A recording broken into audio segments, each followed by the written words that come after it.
With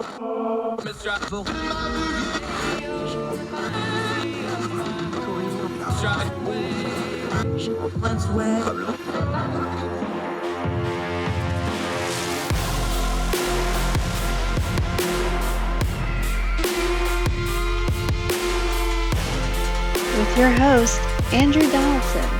This is Heard Tell.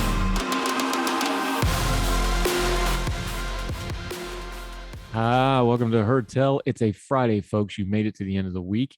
It is April the 1st. No April Fool's Day here, though. We're going to do it straight down the middle like we always do, turning down the noise of the news cycle and covering a couple different stories today on the program. We've got a great one to end the story, a high note. America's oldest park ranger has retired at age 100, which is cool because she was talking about the history of women in World War II, especially women of color. She was there for it. Incredible piece of living history, a real living legend retiring. We'll cover that in just a little bit. Also, we're going to update the Madison Cawthorn story we touched on yesterday. Both of North Carolina's senators have come out and made comments. We'll follow up on that, including some endorsements of his primary challenger for the May primary. So we will get into that. Also, from ordinary-times.com, our friend Oscar Gordon has a wonderful analogy and theory on expert-level trolling in the media, how the media controls us with what does and doesn't go viral. It's called the Laminar Flow Theory of expert trolling. We're going to read it in its entirety, an excellent piece from Oscar Gordon in ordinary-times.com. But also on the program today, great conversation with another of our great Young Voices contributors that we love having on, Roy Mathews. We're going to talk a little nuclear power. We're going to talk a little energy policy. We're also going to talk, because he's worked on a couple different campaigns, how actual politicians need to talk about these things and how it affects their campaign, especially now that we're in an election year for the midterms. Nuclear power, energy, and a great conversation with our friend Roy Mathews on the program today. But first, let's start right here. Let's talk a little education right quick. From the Washington Post, this is written by Nick Anderson and Danielle Douglas Gabriel. They're talking about enrollment dropping in colleges and universities, and they go through, and this is a very lengthy piece, they highlight a couple different people. They highlight people who want to work instead of go to college. They highlight folks that aren't sure about taking on the cost of college. And they do a lot of human interest stories. They do a good job writing this piece. I want to just highlight the first part of it here, though. Indiana, Pennsylvania, home of Indiana University of Pennsylvania, not of Indiana. I know it gets confusing. On Valentine's Day, her hometown college offered Brianna Steinman a seat in its class of 2026. The certificate of admission from Indiana University of Pennsylvania validated her achievements as a mostly A student. I told everybody, the 18-year-old said, I was so excited, but she hasn't gone yet. Steinman plans to take a gap year to work at a nursing home after graduation. High school during the pandemic, with long spells of online or wearing masks, had felt grueling. For now, paychecks beckon. She wanted to earn and save. I need a break, she said. I definitely need a break. I just want to work. That's all I want to do. Colleges across America are facing a daunting challenge. Their student headcount has shrunk more than 5% since 2019. According to a national estimate, as debt over the value of higher education intensifies during the public health crisis and economic tumult, there's an enrollment loss of nearly 1 million students. Some drifted out of college while others never started. Many colleges are on an urgent quest to keep current students and recover their lost freshmen. At stake are not only the education and career prospects of huge numbers of adults, but also the financial health of regional colleges and universities. Once students leave, they often don't return. Gap years can become permanent. How do we get these people to come back, especially in a strong job market? Asked Courtney Brown, vice president with the Lumina Foundation based in Indianapolis, which promotes learning beyond high school. Privileged universities are weathering the upheaval, Brown said. It's everybody else that is hurting. Let's stop right there for just a second. There's an underlying premise here that is aiding what has been called the education bubble for quite some time. There has been the practice in both theory and practical application in the United States of America for at least the last 40 or 50 years, and even more so in the last 20 or 30, that the secondary education system, high school down, its main purpose is to funnel everybody possible into higher education. The problem, of course, is not everybody should be getting higher education. Everybody should have the opportunity to pursue higher education, but not everybody needs a higher education. The job markets are humming. Unemployment is at historic lows. There are things in the trades where people can make really good money really, really quickly with just secondary education and some certification, and most of it's on the job training. And it's getting really attractive to a lot of students coming out of high school who would like to earn money now as opposed to going into massive debt and not earning money until much later on. It's kind of like, remember the old game of life? You had two choices in the game of life. You could start working and earn money faster, or you could go to college and earn more money later. Now we know the facts, college education degrees on the whole, you usually make more money later on. But not everybody should go to college. Not everybody should be forced to go to college. And we're starting to see something here. The pandemic years, the generation that went through the pandemic of online school, of school shutdowns, of schools that have been interrupted, they have a different view of the world now. They have a different view of education. Some of them probably have a cynical view of education. Some of them probably have a view that maybe the education system isn't just out for them, but the education system is a big machine that they're just cogs in. And maybe, just maybe, some of the more aware ones aren't in any hurry to become a cog in an even bigger machine when it comes to college. If they can go out and earn, they may want to do that. There's a lot of different ways to get your education, and there's a lot of different ways to take life paths. Maybe we should have more paths that don't involve funneling kids that have no business or no desire or no want to go to college, and just give them some paths into vocational school, give them paths into the job market, and not make them feel less than if they don't go to college, especially if they don't go to college and rack up massive debts and massive expenses to get degrees that they may not actually want. It's okay for people to get into the job force, but our secondary education system is completely built around making everybody to go to college, whether they need to or not. And the pandemic has exposed it. And the one thing about this that they were very honest about, the post-secondary system, the higher education system in America, has been designed to grow and grow and grow. But ask investors on Wall Street, trees don't grow to the sky. The university and college system was never going to grow forever. And it's not been designed to shrink. And now it's going to have to shrink because there's just way more of them than are necessary. That's a hard reality, especially in small communities where colleges can be huge economic drivers. But it's just the truth of it. People have more and more options, and they're taking them. And the higher education system is going to have to adapt. Is it going to be the full-blown bubble burst that we've talked about before? I don't know. But higher education can't just keep saying it's the fault of the students for not showing up. They might need to work on their product, and they might need to make it more competitive. And they sure ought to figure out a way to make it a little less expensive. And they need to quit assuming that everybody wants what they're selling, because the people are starting to vote with their feet that they don't. More Heard Tell right after this.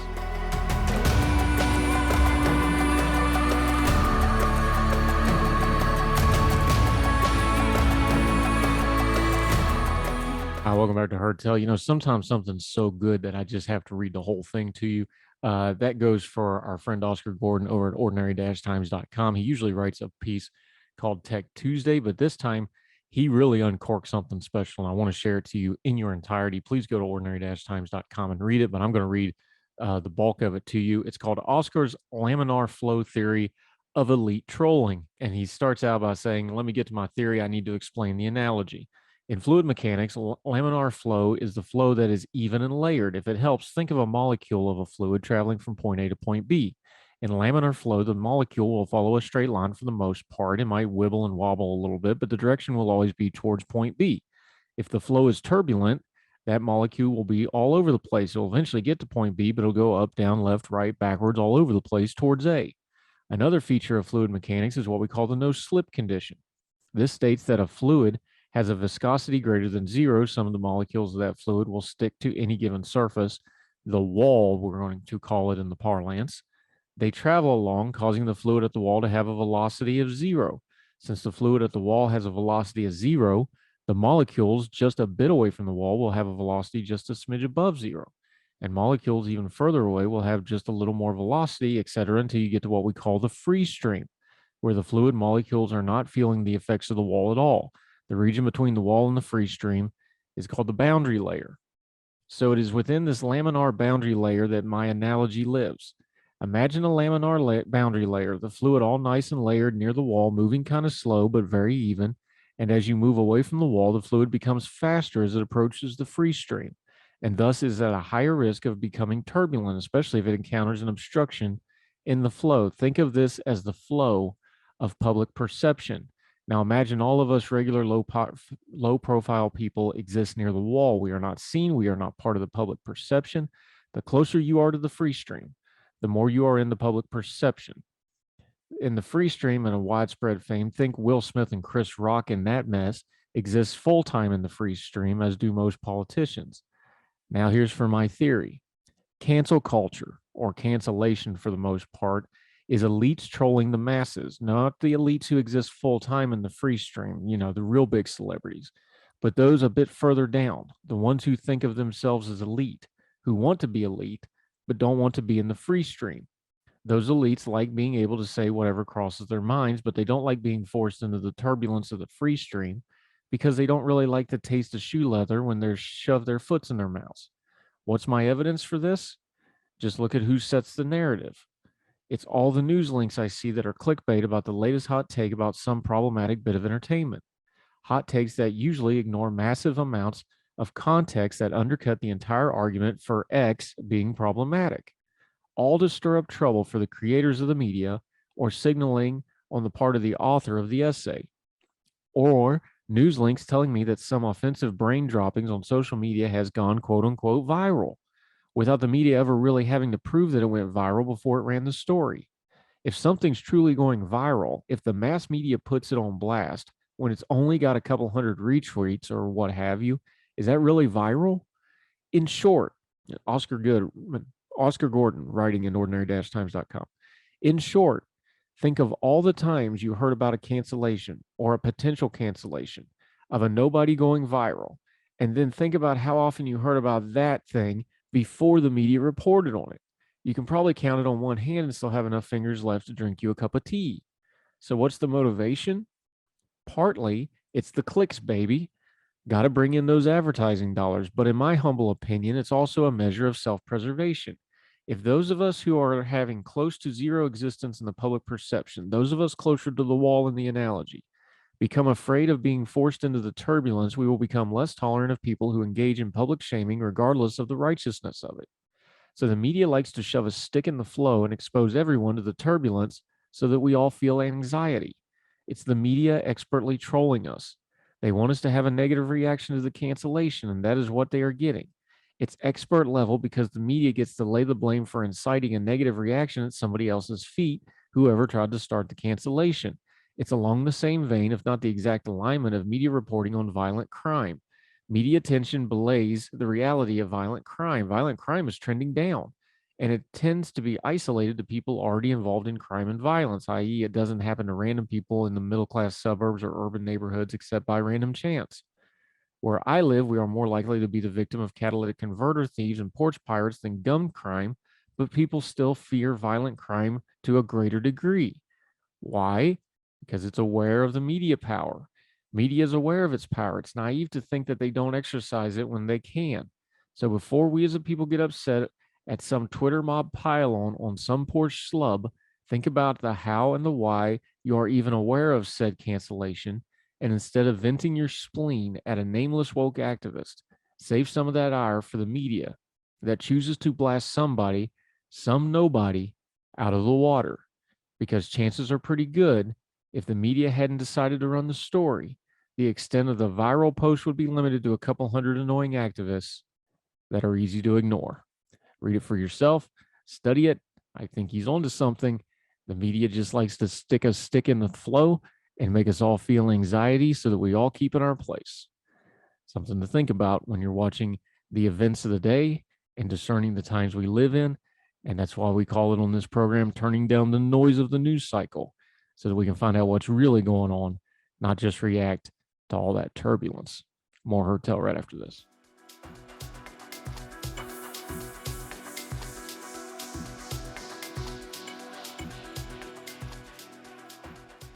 Welcome back to Heard Tell. This will be fun. Let's talk a little bit more energy. Been on everybody's minds lately.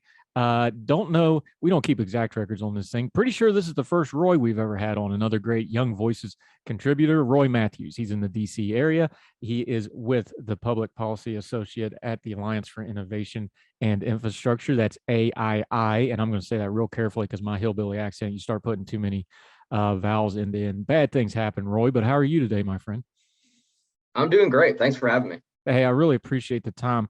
You took to Real Clear Energy and was talking about nuclear power. This has taken on a new life again because of the situation in Russia. Look, these things don't happen in a vacuum, they happen in a sequence.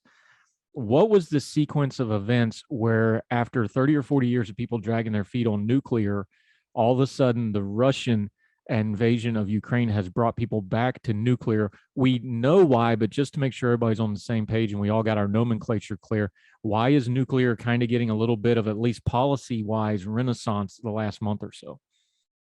Oh, it's a great question. And quite frankly, it's because of Russia. Russia's used its energy resources, its oil, its natural gas, to really essentially capture some European countries, most notably Germany, and make them dependent on Russian energy exports. So, for example, countries like France are very, very heavily reliant on their own domestic nuclear power grid. But Germany has sort of transitioned away from more standard coal-fired power plants and has started to import a lot of Russian gas, which now, thanks to the Russian invasion of Ukraine, a lot of the Europeans are starting to pull away from Russian oil and energy. And now that Germany has no energy, they're starting to reactivate or reconsider closing some of their own nuclear power plants. One thing we do on this program is we like to turn down the noise of the news cycle. That's what we talk about. These things, we just said it, they happen in a sequence. Let's back up because I was there. I was in Germany in the early 2000s when Gerhard Schroeder was the chancellor. He was one of the ones that was really pushing this, that, hey, we can't have foreign dependencies. We got to get rid of nuclear energy. We need to go green. But the old Faulkner quote, things happen gradually, then suddenly. Suddenly, we find out Gerhard Schroeder has all kinds of ties to Vladimir Putin and the oil and gas industry in Russia, which, of course, you don't get those ties unless you're tied into the oligarchs that control them and Vladimir Putin by extension. When we look back on it now, and I know there's rank level corruption in all politics, but energy policy, let's be adults here. When we're talking geopolitics and energy, there's a lot of dirty dealing that's been going on the last few years in Europe, and things like Gerhard Schroeder and Germany, you can look back on it now in hindsight and go, oh, this wasn't just bad policy. There was some nefarious stuff going on here. Well, like you said, yeah, Mr. Schroeder was the head of the now canceled Russian to Germany Nord Stream 2 pipeline. Almost said Keystone. That's another canceled pipeline. And now you're starting to see a lot of governments really sort of take both energy security and energy independence really seriously, because no one wants to be dependent on a hostile foreign power to be able to essentially hold their economy captive.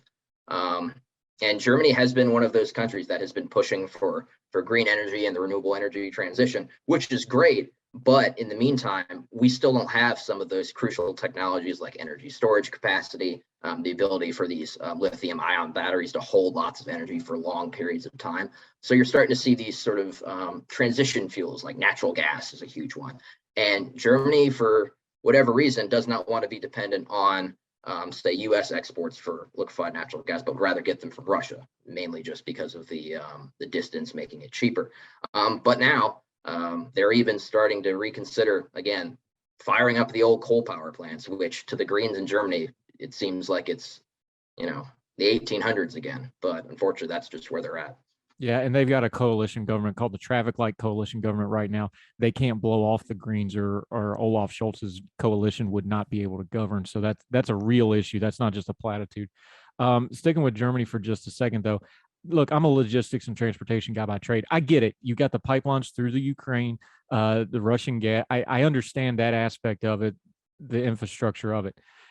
So the flip side of that is, doesn't this tell us in America and the other parts of the world that has vast resources of things like liquid natural gas, like the president was talking about in this New Deal? He's saying, well, we're going to give them 15 billion units of this stuff. Well, that sounds fantastic until you realize they're trying to replace 240 billion cubic units of this stuff. Doesn't the flip side of criticizing their infrastructure and wanting it cheap is, hey, we've had all this time. We could have built up our infrastructure to export a whole lot more than what we did. We could have already been doing this all along and been more of a viable option for Europe, for Africa, for these other parts of the world that want this stuff, couldn't we? Oh, you're absolutely right. This is really a source issue and a receiving issue. You have a lot of federal regulations that prohibit certain explorations for gas or for oil on different lands, mainly for environmental protections, but also just because the federal government owns a lot of land, especially out west. They have a lot more regulations and rules and policies to work through. Another thing is Germany hasn't actually built out a lot of the facilities that are needed to actually receive liquefied natural gas. You need terminals, you need trucks to transport it, you need all these specialized materials that can maintain liquefied natural gas liquefied state. You need to keep it at a very, very cold temperature. You need to pressurize it. And so it's really going to take a long time for the Germans to be able to really take this liquefied natural gas off of ships and into their country, because like you said, they were dependent on pipelines, which those are more efficient ways of transporting something. You put it in one end and it comes out the other. Pretty simple. But now that the Russians have essentially turned off the taps, Germany's scrambling to have the energy they need for their economy. Yeah, and since you brought it up, I'll just do it one more time. The flip side of that, here in the States, I know like one of the growing ports on the East Coast, Savannah, they have a huge LNG processing plant that just got brought online in the last few years. These are things that we should be scaling up. Again, part of dealing with the current crisis is starting to make footnotes for the next crisis. Doesn't this tell us like, hey, we should probably have some East Coast LNG plants? We should probably have some pipelines that go to the East Coast that keep getting held up in court and held up policy-wise. We have pipelines through the Carolinas, pipelines through Appalachia right now. These are all things that we keep seeming to want to argue these things in a vacuum, and we don't quite put them together of like, hey, yeah, there's environmental concerns. We want to be sensitive to them. But now we have a very pro-environmental left policy President Biden saying we just need to get this stuff now. We need to do this infrastructure now because this stuff takes 5, 10, 15, 20 years to build the infrastructure to really scale it up, doesn't it? No, you're absolutely right. At AII, we do a lot of work with pipelines and how to build pipelines in both a carbon neutral way and in a green way. And I believe the Colonial Pipeline that was hacked a couple years ago has a sort of a successor, the Mountain Valley Pipeline, which is the first pipeline in the entire country to be built carbon neutral, meaning you can take the emissions that are emitted from construction materials and vehicles and all that, and put that into everything from tree planting to carbon capture to all these different assets to make your project carbon neutral. So even if politicians or activist groups stress that we don't want pipelines because they pollute, well, there are methods now where we can build these massive infrastructure projects for energy and have them be carbon neutral. But again, the change of values that we have to have in the US is, we can't prohibit all utilization of our environment. We just can't do it. We need the energy. We need to do it conservatively, which is a lot of what these green plans for pipelines and all these different construction projects try to do. Let me stay on that theme for a second, because one of the things you're writing about nuclear, we're kind of focusing on nuclear for a minute. One of the things that frustrates me about nuclear is what I just said. Those things take time to build up. We've had nuclear energy for 60 years in this country, but we've really treaded water on innovation and there's been technology. People worry about Chernobyl. And of course, we had the miniseries, and it's back in people's minds because of the events and Russia taking over the area where the plant is. That was almost 40 years ago. Technology and that was outdated technology when they built that. That's a little in the weeds. We've had great technological leaps in this, but we haven't applied any of it. Isn't part of the problem with the nuclear stuff is we could have been doing stuff 15, 20, 30 years ago that would be reaping benefits now much greater than what we're seeing. Even the most staunchest environmental people, some of the numbers they throw out, if we'd been doing nuclear all this time, wouldn't we be way ahead of even where some of the real naysayers say we are now? I mean, just from the sheer amount of clean energy that each nuclear power plant can produce, absolutely. I mean, we've had nuclear power in this country since 1958. So the first nuclear reactor in this country was built in 1958. And most of these plants in this country are fission reactors, but some of the stuff I talk about takes some of the, commonly held safety concerns for meltdowns and power losses and just negates them or reduces them almost to the point where it's not even statistically viable to hold up a project because of it. And you mentioned Chernobyl, that was the Soviet Union, which I think you and I could both agree that comparing the Soviet Union to the United States is like comparing apples and oranges. If you really want to know about the sort of corruption and the lies about Chernobyl, there's a great book, Svetlana Alexievich, Voices from Chernobyl, that won the Nobel Prize in 2015, that viewers can take a look at. But the Soviet government was essentially didn't know what they had when Chernobyl melted down. We have the technology, we have the safety, we have the expertise in this country. So yeah, we would be much further on our climate goals if we just put our foot down and said we need clean energy and we need it now, and we need to deregulate and make these projects actually viable. Yeah, and Chernobyl was a bureaucratic disaster more than anything else. Talking to Roy Mathews, when we come back, we're going to delve into the nuclear stuff a little bit more. There's some stuff going on at the state level, at the policy level. We're going to talk about that. We're going to talk about some of the misconceptions of nuclear power. Great conversation going. Energy, how it affects foreign policy, but also how it affects energy here at home. More with Roy Mathews of Young Voices right after this on Heard Tell.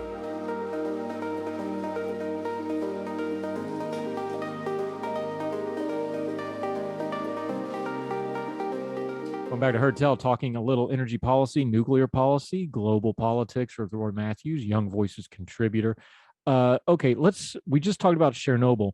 The one thing we've had in the States was 3 Mile Island, but this goes to the misperception of nuclear power, because 3 Mile Island, when you read it, we talked about Voices of Chernobyl, the great book about the disaster. 3 Mile Island was a nuclear success, but it doesn't play that way because of the stereotypes about nuclear power, does it?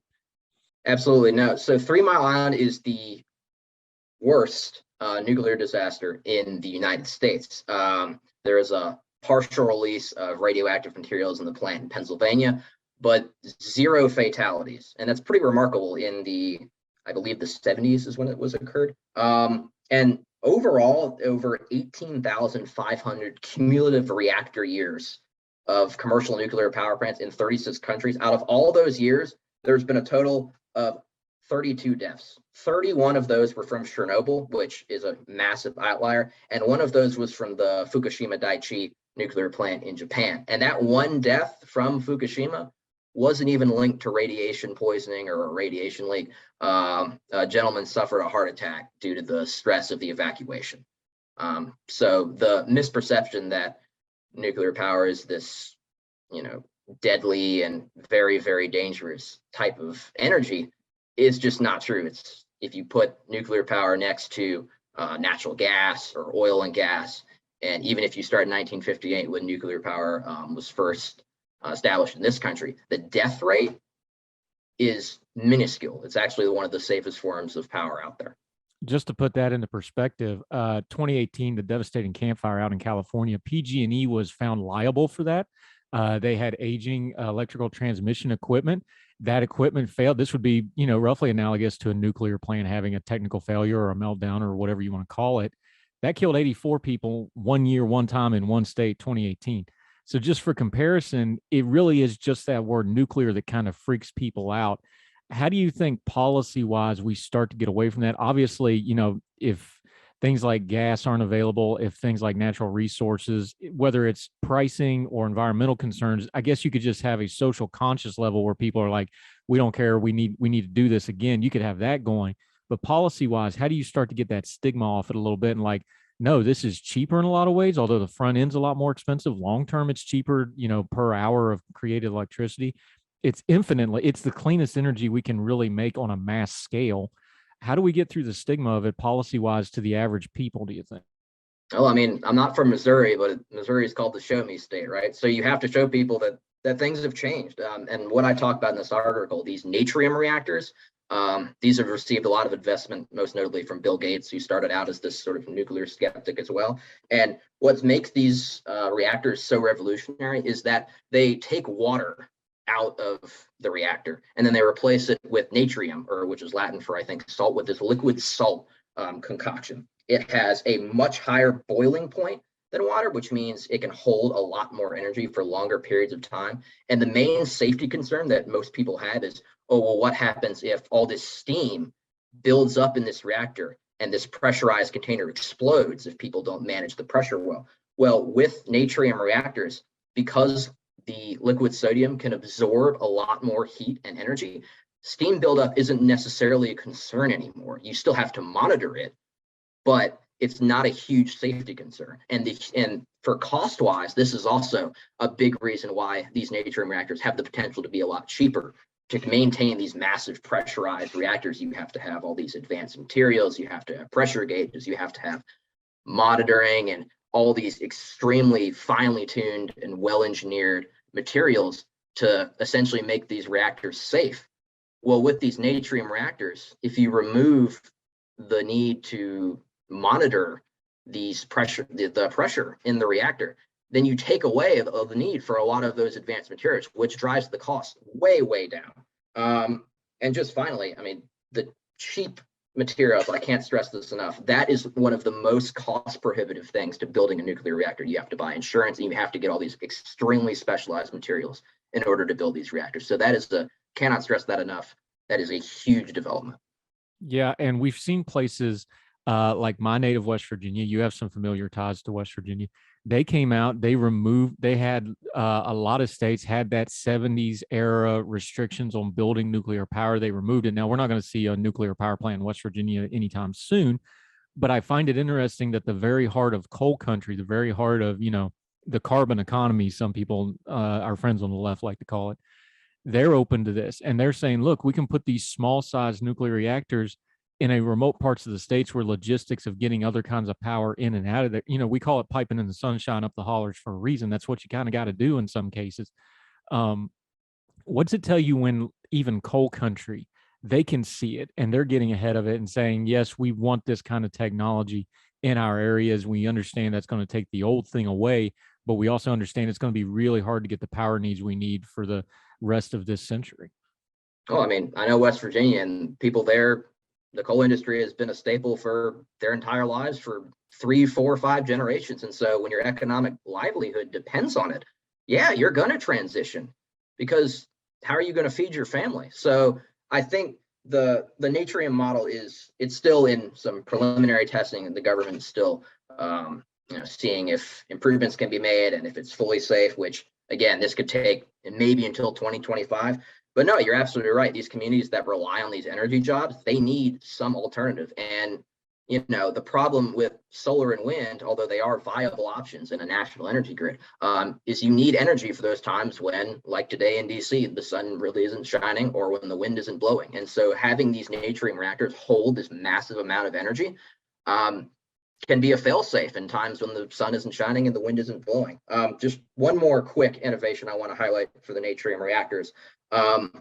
The big problem with Fukushima was they had an earthquake and the tsunami. It killed all their backup generators. So there was no power going to the nuclear plant, which eventually led to an accident, which led to radiation leaking. That has also been taken into account with the natrium reactors. These natrium reactors, they have their own safety system that does not rely on external power. So these reactors rely on the heat generated from the fission reaction within the reactor to power their own safety system. So it's a closed loop. So if, say, a storm were to knock out emergency backup generators, the reactor itself would be fine and can run for 3, 4, 5 days, just as long as the fission reaction continues. So in terms of safety, when you have a closed loop like that for powering your own safety systems, that is huge. Yeah, I'm talking to Roy Mathews, a Young Voices contributor. We're talking nuclear power. Let's take a step back here, look a little big picture for just a second.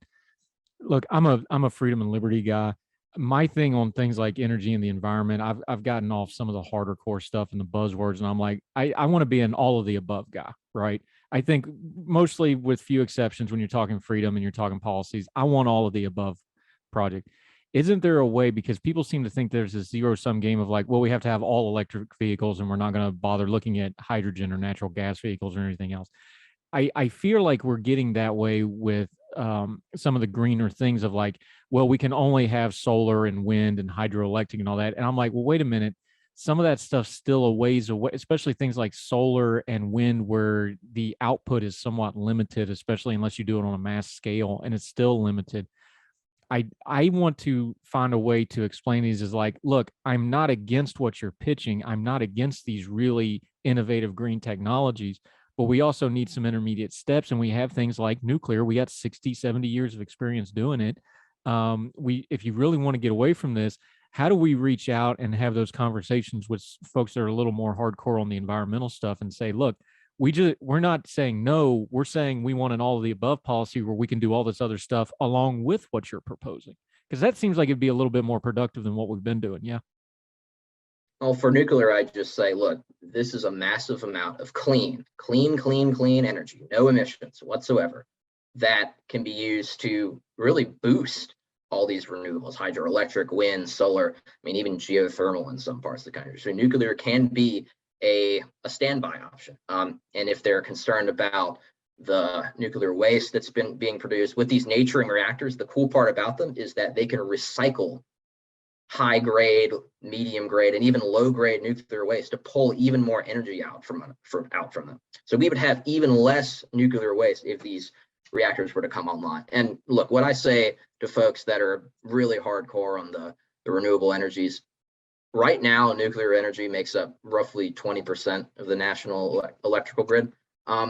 We've never been a country that relies solely on just one or two or three different energy sources. It's always been a mix. And with space concerns for wind turbines and solar panels mixed with, the very limited amount of space you need for a single nuclear plant, these things can be used in tandem. The hard part is just getting what region lines up best with which power source. In the Pacific Northwest, you could really use some hydroelectric power on all the massive rivers there. In the middle of Arizona, yeah, solar could be a great idea. But for some of these places that don't have these massive amounts of sunlight or fast flowing rivers, nuclear could be an option.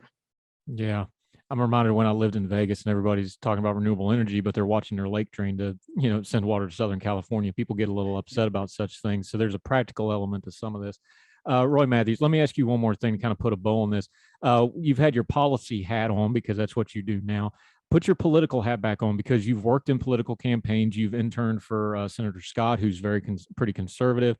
You worked on the reelection campaign of Senator Collins, who's not as conservative, and we'll leave it at that for our conservative friends who recoil at her very name. But put your political hat on in a minute. Do you think, how are we communicating with our elected officials? This is an election year. Energy's going to be up there. The economy is obviously going to be the number one issue, foreign policy. This is going to be one of those rare elections because of Russia, because of the economy, because of inflation. We got gas prices, we got energy prices. You start getting in the fall, people are going to start feeling heating bills again. I'm sure those are going to be an issue. How do the actual candidates, when they're running for these offices, because you've been there, you've been in those rooms, you've been in those meetings, how are they going to address this energy crisis, you think, in an election year? Well, I think you'll see from a lot of political leaders that say we need to build these pipelines, we need to drill, we need to harness our domestic energy production now. And I know Susan Collins isn't the most conservative person out there, but the state of Maine is massively dependent on gasoline, on heating oil, because it gets cold up there. So a lot of those, working class Mainers are feeling this the most. And I think you're going to see a lot of folks, even Susan Collins, understand that we need domestic energy production, at the very least, to get gas prices under control. And if leaders don't provide a solution for harnessing domestic energy production, and they want to outsource our oil to, a horrible regime in Venezuela, or they want to encourage a regime in Saudi Arabia that beheaded, I think, 81 people in a day a couple weeks ago, people are going to notice that, and people are going to take notes. All right. He is Roy Mathews. He is the first Roy to be on our program, as far as we can tell. He has answered all our questions. He has been fluid on his feet, which means I got to ask you, man, you're into ballroom dancing. So what's your favorite dance here? Because I know the kids watch the Dancing with the Stars stuff.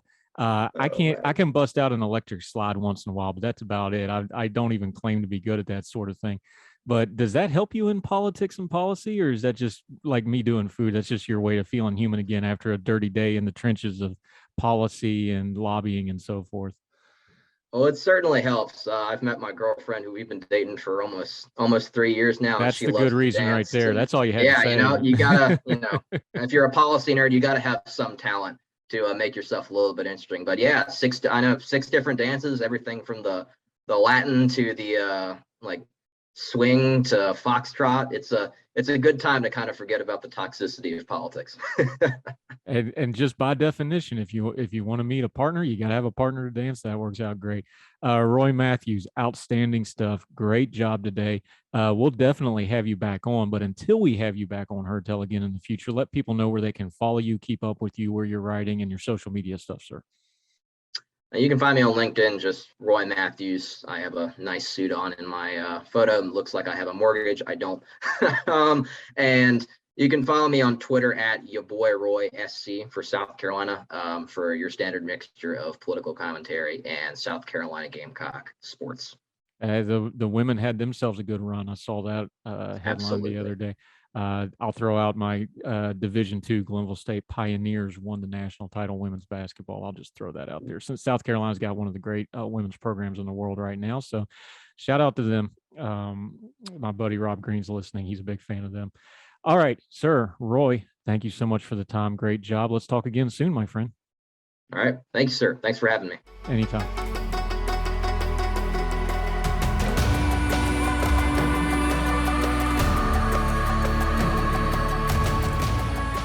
Welcome back to Heard Tell. Quick update on the story we covered yesterday. Talked about Madison Cawthorn.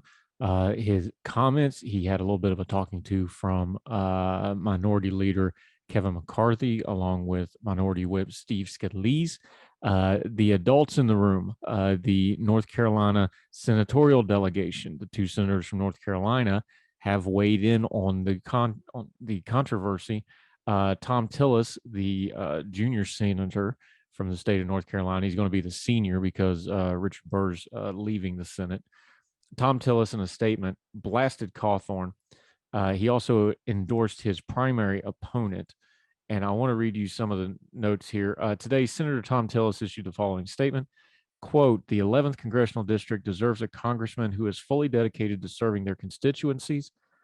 Unfortunately, Madison Cawthorn has fallen well short of the most basic standards Western North Carolina expects from their representatives, and voters now have several well-qualified candidates to choose from who would be a significant improvement. I believe Chuck Edwards is the best choice. This is Tom Tillis endorsing as well as commenting on Madison Cawthorn.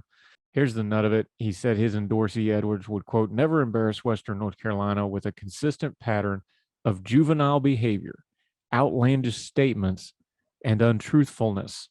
Despite a history of making offensive and false claims, Cawthorn seems to be finally getting attention of his party colleagues last week. This is from Huffington Post I'm reading. When he said in an interview that leaders that he admired in Washington, D.C. had used cocaine in front of him and invited him to orgies, which he then backed off, by the way. House Minority Leader Kevin McCarthy told a reporter that Cawthorn had, quote, lost my trust and he's going to have to earn it back. He's given a lot of members very upset. The 26-year-old often stirs up controversy, including recently when he called the Ukrainian government incredibly evil. That's a direct quote. And its wartime leader, President Volodymyr Zelensky, a, quote, thug. Tillis said in his Thursday statement that Edwards would, quote, never attack Ukraine's fight for freedom or vote against sanctioning Putin's Russia and find himself being used as propaganda. North Carolina's other senator, Republican Senator Richard Burr, told CNN he wouldn't get involved in the primary, but that, quote, on any given day, he's an embarrassment. Cawthorn faces 7 Republican challengers in his May 17th primary. Most prominent House and Senate leaders are starting to line up behind Edwards. We'll keep an eye on it. Again, I think Kevin McCarthy should have already taken action directly. He's hoping, because, he's a little bit of a coward, he's hoping this will just electorally take care of itself in May in the primary and he won't have to deal with it. We will see what happens. We will keep an eye on it. And it's not just Madison Cawthorn. There's plenty of other people in that caucus that need to get put back in line and put out of Congress. We'll continue to cover it right here on Heard Tell. Be right back after this.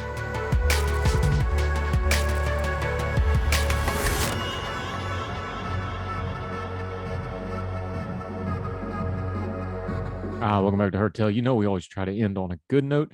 This one's a great note. An amazing woman we joke around about. Look at these legends putting in their work. She's put in 2 lifetimes of work and got it all into 1 lifetime. Betty Reed Soskin, the National Park Service's oldest active ranger, has retired at the age of 100. This is from The Guardian. Soskin, who worked at the Rosie the Riveter World War II Homefront National Historical Park in Richmond, California, spent her last days as she had the last decade and a half, sharing her experiences and those of other women who worked on the home front in the Second World War. Soskin was a file clerk in the segregated Union Hall of San Francisco Bay Area during the conflict, and during her time as a ranger, Soskin sought to shed light on the experiences of women of color during the Second World War. Soskin was involved in the park since it opened. She told The Guardian in 2015 she was the only person of color in early meetings that shaped the site's identity. The park, 18 miles north of San Francisco, is in the same city where workers produced hundreds of ships during the war. She started with the Park Service at the age of 84 after working with the agency on a grant to reveal untold stories of Black people's efforts during the U.S. Second World War, and became a permanent employee in 2011. Being a primary source in the sharing of the history, my history, and giving shape to a new national park has been exciting and fulfilling, she said. It has proven to be meaningful to my final years. Soskin's work brought attention to the unique combinations women of color during the Second World War. As a woman of color, my history with the park is a bit different. My experience was not as a Rosie the Riveter. They tended to be the white woman's story. Black women have been working outside their homes ever since slavery. Her stories made profound impact on the Park Service. Betty's efforts remind us that we must seek out and give space for all perspectives so that we can tell more full and inclusive history of our nation. The park plans to hold a celebration of her retirement later this month. 100 years old, and she first started working at the age of 84, and she's teaching history that she actually lived through. What a rare thing. What a thing to be treasured, something to be praised. God bless her. May she enjoy her retirement years over already 100, be 101 this fall. And we hope she enjoys them, well earned by her. That'll do it for Heard Tell. Make sure you're following us on social media at Heard Tell Show on the twitter.com. Also, if you want to email us directly, heardtellshow@gmail.com. Well, however you're watching or listening, YouTube or any of the podcasting platforms, or the Big Talkers Facebook page and live feed and app. Please make sure you subscribe. That makes sure you don't miss anything we do at Heard Tell, the daily show, the Twice on Sunday recap show, the long form podcast. It also lets you interact with us, send comments, make a rating. We'd sure appreciate it. And all of those have a share feature so that you can share us on your social media. We'd sure appreciate it. It only costs you a click, but it means the world to us. And it means the world to us that you took the most precious thing you have, your time, and shared it with us today. We hope you have a great weekend. We'll be right back here Monday with more new Heard Tell. Twice on Sunday. We'll be out on Sunday. That'll review the 5 great interviews we had this week. And until then, we hope wherever you are across the street or around the world, we hope you and yours are well. We hope you're well fed. We hope you enjoy your weekend on Heard Tell. All the music on Heard Tell is provided under a Creative Content license from monstercat.com.